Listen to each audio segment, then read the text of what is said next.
Cobra Kai is back. Cobra Kai never dies. I'm super excited to talk about the 4th season on Netflix, so let's get started.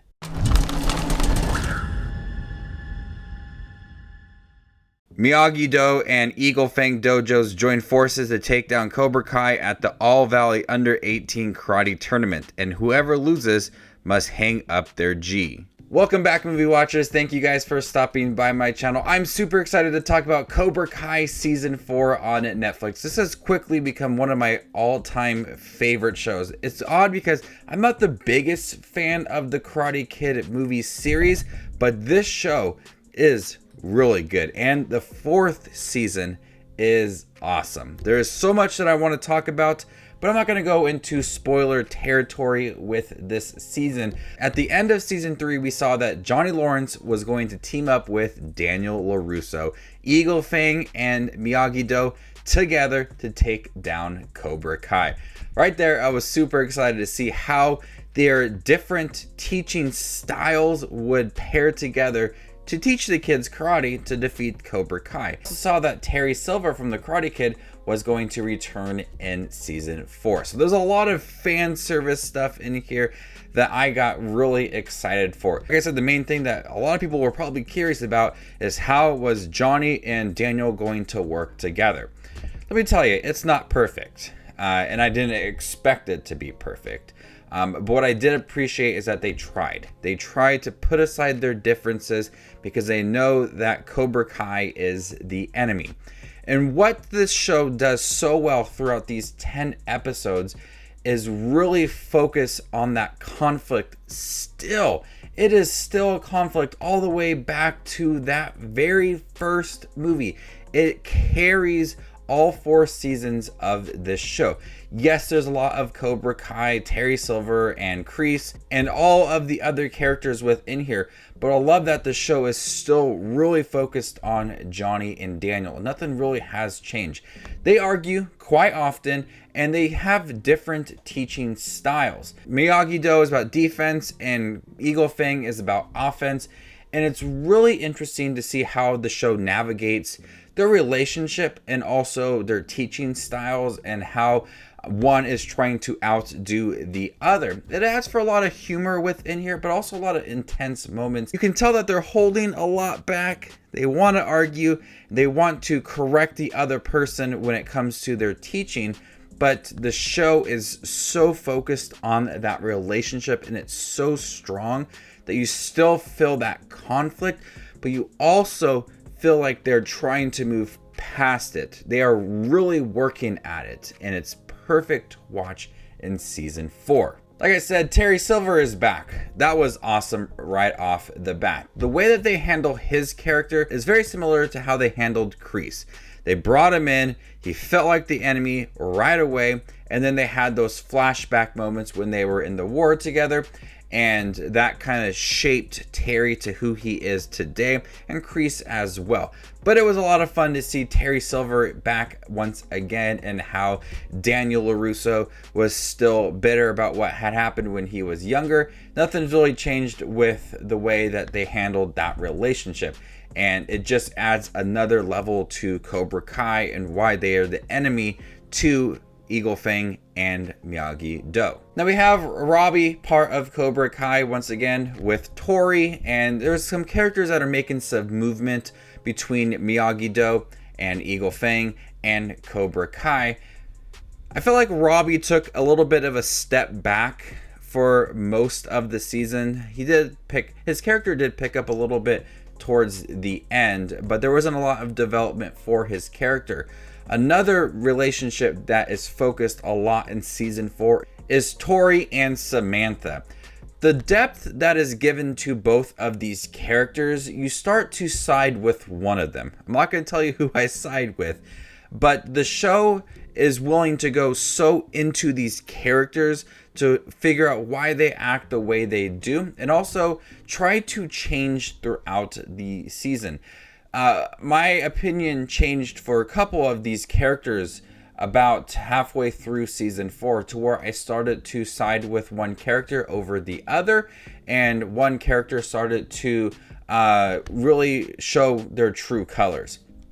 And it was very interesting how the show is able to spin some of these characters to where you see who they are, but then they go into the depth of these characters and they kind of break these characters down to where you care for them, and then your opinion changes on some of them. And throughout season 4, my opinion changed for several different characters to where I had different thoughts, and I did a tier list for season 3 characters. And if I went back and did it and changed it for season 4, they'd be different rankings, because some of them have changed and they are maturing, and we're seeing that they're really working with these characters to make them become better characters and look at the bigger picture of things. So several times throughout season 4, these characters are changing, and I'm there for that. I'm really liking what they're doing with some of these characters.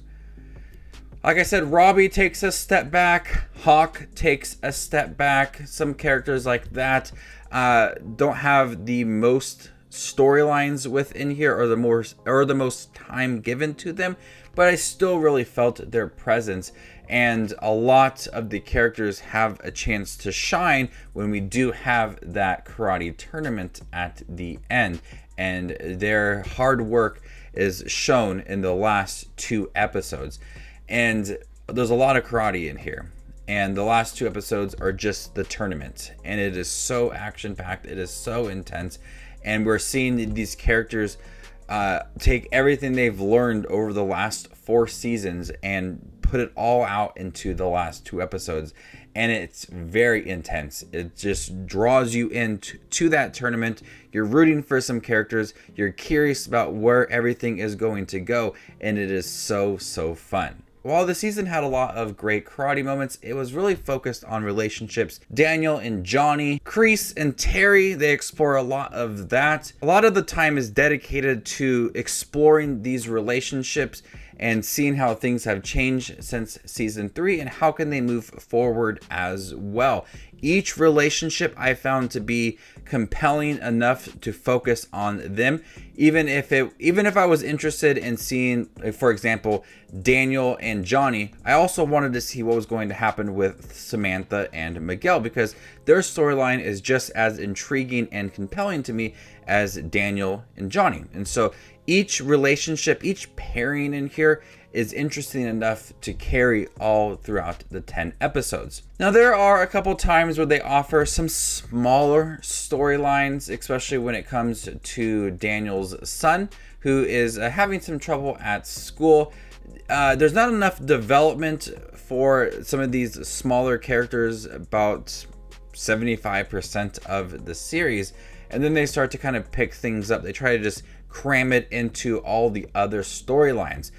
This is the most I've ever seen Daniel's son. I always forget that he has a son. This is the most I've ever seen of his son in any of the seasons, and he's definitely grown up, and there's a lot for him to do, especially when it comes towards the later half. There's not a lot of development, so you feel like they're starting to try to play pickup when it comes to certain storylines about episodes 7, 8, 9, 10, and they're trying to just pick up most of the storylines, move them really quick. If there's a little more development for some of these storylines earlier on, I think they would have had more of an emotional punch to them rather than just feeling a little bit brief at the end of the season. Season 4 was awesome. It gave us a lot of karate moments, really intense moments as well. These kids are awesome. They are really skilled at what they do. There's a lot of development for the relationship between Daniel and Johnny. It's not perfect, but they are trying to make it work, and that's one of the best things in here. The conflict between Samantha and Tori is still there. It is still sharp. It is still fun to watch. But the season really focuses on these relationships, writing these characters so well to where you really care about them, and your opinions on them are changing quite often. And I thought that was very smart. And a lot of fan service as well, bringing in Terry Silver, offering a lot of moments from the karate, offering a lot of flashbacks to the Karate Kid and how he is viewed as that enemy. There's a lot of twists and turns, a lot of unexpected things that I cannot wait for season 5. Cobra Kai is one of my favorite shows right now. I was really looking forward to season 4. Season 3 ended on that cliffhanger, and season 4 has another cliffhanger as well. So before I give you my score for Cobra Kai Season 4, make sure to check out my channel. Here I do movie reviews, trailer reactions, ranking videos, tier lists, all that fun movie related content that you see on YouTube. I do it all here, so hit that subscribe button to get it all in one spot. I'm going to go ahead and give Cobra Kai Season 4 an A-. Thank you guys for checking my review for Cobra Kai Season 4 on Netflix. Have you guys seen it by chance? What do you think about it? Let me know in the comment section down below, and stay tuned for more up and coming content like this. My name is Just Watches Movies, and you guys stay classy, YouTube.